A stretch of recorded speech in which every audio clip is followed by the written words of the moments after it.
Buenos días, hermanos, el Señor les bendiga. Hoy vamos a tener nuestro devocional, el capítulo 28 de Éxodo. Nuestra recomendación siempre es leer el capítulo completo en la casa.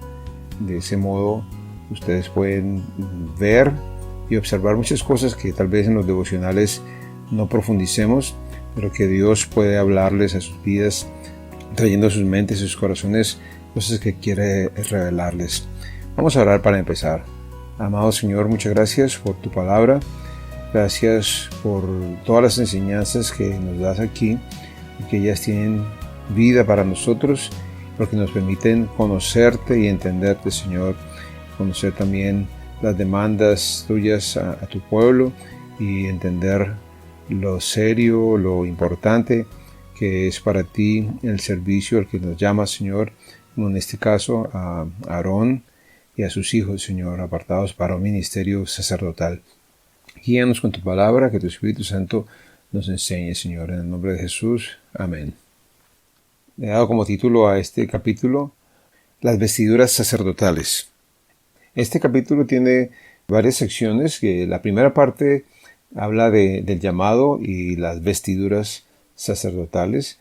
La segunda parte son instrucciones en cuanto al diseño del efod, luego instrucciones sobre el diseño del pectoral y otras instrucciones generales que tenía que tener en cuenta Moisés para estas vestiduras distintivas, especiales, en belleza y esplendor.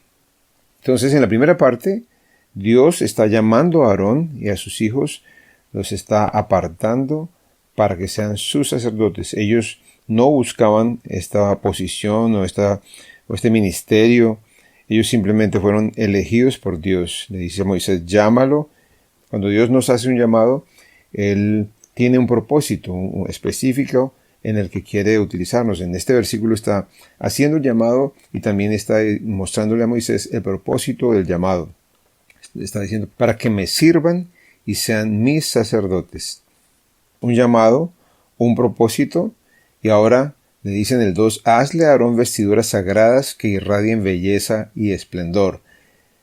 No solamente está el llamado, no solamente está el propósito, sino que ahora le dice, hazle unas vestiduras distintivas. O sea, el que los ve sabe que ellos son los sacerdotes, mis sacerdotes, por este tipo de vestidura que tienen. Y las características que resaltan aquí es que irradien belleza y esplendor. O sea, no era cualquier atuendo, no era cualquier ropa, era algo muy especial que les iba a distinguir, que iba a reflejar la importancia y la magnitud del oficio que tenían. Y me gusta mucho lo que dice el 3, instruye a todos los hábiles artesanos a quienes he llenado con el espíritu de sabiduría que confeccionen las vestiduras de Aarón, las cuales lo distinguirán como un sacerdote apartado para mi servicio.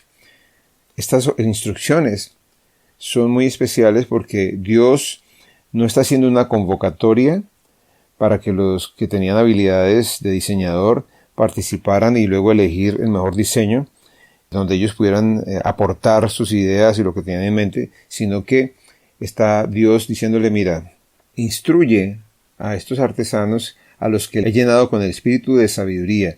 Recordemos que el espíritu de Dios es mencionado como los 7 espíritus de Dios, y uno de esos 7 espíritus es el espíritu de sabiduría. Entonces Dios había capacitado con su sabiduría para desarrollar en ellos la capacidad de interpretar, comprender las instrucciones de Dios. ¿El diseño de quién es? El diseño de Dios. Dios le está diciendo aquí a Moisés en este capítulo, cuando ustedes lo lean detalladamente, está dando toda la información, todo el diseño, todo lo que había en su mente, en su corazón, y el significado también que cada cosa de esta representaba.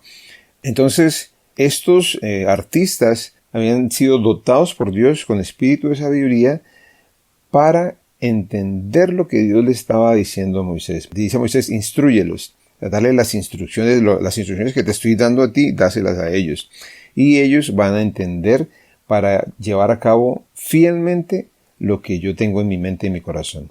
Entonces aquí también hay una enseñanza muy especial. Dios nos da sabiduría, habilidades, talentos y nos capacita con su espíritu para hacer su voluntad, cumplir su propósito, traer honra y gloria a su nombre en la medida que somos fieles en hacer lo que Dios quiere que hagamos. Entonces, si Dios nos está dando instrucciones en su palabra, ¿qué espera que hagamos? Que hagamos las cosas a su manera, que su Espíritu que nos ha dado nos guíe para obedecer fielmente lo que Dios quiere que hagamos. Fallamos cuando queremos ayudarle a Dios. No, pues Señor, yo creo que mejor hagámosle esto o hagamos las cosas de esta manera, o pretendemos hacer las cosas en su iglesia, en el ministerio, en cualquiera de los ministerios que el Señor permita servirle. A veces pretendemos hacerlo a nuestra manera y nos alejamos del diseño de Dios, del propósito de Dios, y esto es muy delicado. Por eso Él estaba diciendo a Moisés que no era una convocatoria, sino que los instruyera en lo que debían hacer, y ellos ya tenían el espíritu de sabiduría para poder llevar a cabo fielmente y confeccionar estos vestidos como Dios tenía en su mente y en su corazón. Ahora menciona cuáles son las vestiduras. Las vestiduras en el 4 que deben elaborar son las siguientes: un pectoral, un efod, un manto, una túnica con diseños, un turbante y una faja. Los artesanos harán estas vestiduras sagradas, harán para tu hermano Aarón y para sus hijos, a fin de que las usen cuando me sirvan como sacerdotes. Por lo tanto, dales tela de lino fino, hilo de oro e hilo azul, púrpura y escarlata. No era para jactarse de esto, sino era para entrar a la presencia de Dios para servirle. Y ellos lo usarán cuando me sirvan como sacerdotes. Entonces, estaba ligado el uso de las vestiduras al momento de servir al Señor. Bueno, en el 6 nos dice que los artesanos debían hacer el efod de lino de tejido fino y bordado hábilmente con hilo de oro e hilo azul, púrpura y escarlata, y que constaría de 2 piezas, el frente y la parte de atrás. Estarían unidas por la parte de arriba de los hombros.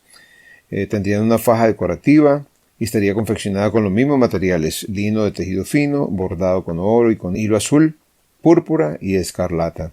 El material principal del efod era el lino, pero cualquier lino, sino lino fino.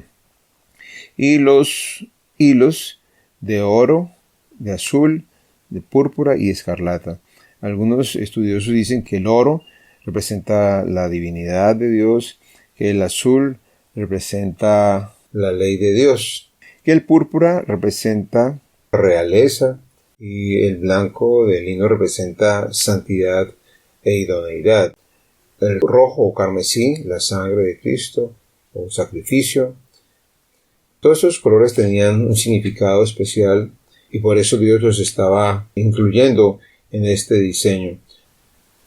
Recordemos que este es un devocional y yo les invito a que en sus casas ustedes también investiguen un poco más profundamente sobre lo que representan estos colores y estos símbolos. Pero hay muchas cosas que son importantes en las que me quiero enfocar en este devocional. Y es que en el versículo 9 Dios le dice también a Moisés: toma 2 piedras de ónice y graba sobre ellas los nombres de las tribus de Israel. Esas 2 piedras de ónice iban a estar en los hombros de los sacerdotes, y no solamente eran las piedras decorativas, sino que en cada piedra iban a estar grabados los nombres de las 12 tribus en el orden de nacimiento de mayor a menor, 6 a un lado y 6 al otro. Me llama mucho la atención que estaban en los hombros, ¿no? Isaías nos dice que Dios, el Padre, cargó sobre Jesús nuestros pecados. Entonces el sacerdote llevaba sobre sus hombros, cuando oficiaba delante de Dios, llevaba allí grabados los nombres de las tribus, representando que él estaba cargando el pecado del pueblo, presentándolo ante Dios. Ser sacerdote no era un puesto, un cargo al que aspiraban las personas, ni Aarón ni sus hijos, sino que Dios los eligió para ese oficio. Y no solamente era un oficio muy alto, muy digno, muy especial, sino que era un oficio peligroso, porque más adelante nos vamos a dar cuenta que la persona podría morir. Estar en la presencia de Dios era algo peligroso, tenía que estar en santidad, en pureza y de acuerdo a todas las instrucciones que Dios estaba dando para que se desarrollara este oficio. Era a riesgo de sus vidas. que tenían que ejercer este ministerio. Y no solamente los nombres de las tribus estaban grabados en las piedras de ónice, sino que luego cuando le daban instrucciones para el pectoral, en el 21 nos dice: cada piedra representará a uno de los 12 hijos de Israel, y el nombre de la tribu que representa estará grabado en ella como un sello.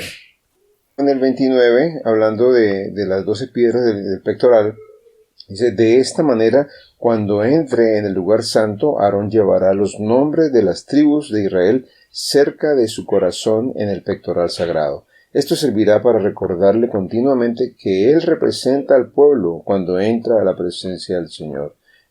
Pensaba que es precioso este detalle que Dios está instruyendo a Moisés que haga.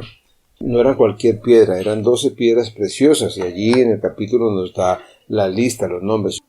Las piedras preciosas son piedras que son muy costosas, muy valiosas. Están representando a las 12 tribus de Israel. Nosotros sabemos que el pueblo de Israel era terrible con respecto a Dios, que Dios los castigó, que Dios acabó con toda una generación, que no pudieron entrar a la tierra prometida, que ellos son tan pecadores y fueron tan pecadores como nosotros lo fuimos, y que el Señor aún así los veía como algo valioso, algo especial para tener cerca del corazón. El sacerdote estaba representando al pueblo delante de Dios, pero Dios estaba poniendo todos estos detalles para indicar también cuán especial era el pueblo de Israel para él.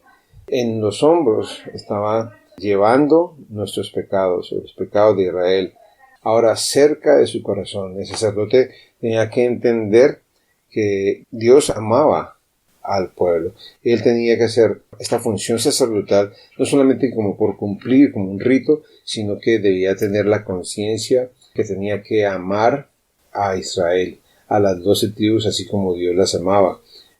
Creo que aquí tenemos una enseñanza muy linda para nosotros, para recordarnos que aunque somos pecadores, Cristo murió por nosotros, porque para Él somos como piedras preciosas, y nos ama, y Él quiere que estemos cerca de su corazón.